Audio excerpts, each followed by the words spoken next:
अच्छा करो नहीं लागते पट्टे भी आन चोकड़े का चलने वाले चोकड़े बाल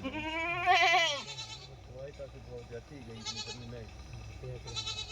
वाई जो जो तीन बार चल रही है बढ़िया तो दे लेने के लिए